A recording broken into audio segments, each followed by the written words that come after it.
1923 మే 28న నిమ్మకూరు అనే గ్రామంలో ఒక ధృవతార వెలిసింది. ఒక గొప్ప తండ్రే కాదు, ఒక గొప్ప బిడ్డే కాదు, ఒక గొప్ప నటుడే కాదు, ఒక గొప్ప నాయకుడే కాదు,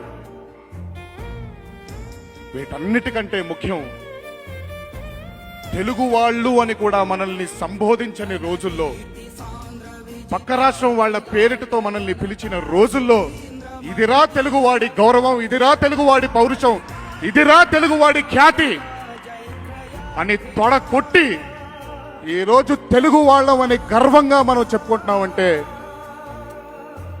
దానికి త్యాగం చేసిన ఎందరో మహానుభావులు. అందులో నందమూరి తారక రామారావు గారు ఒక ప్రముఖుడు.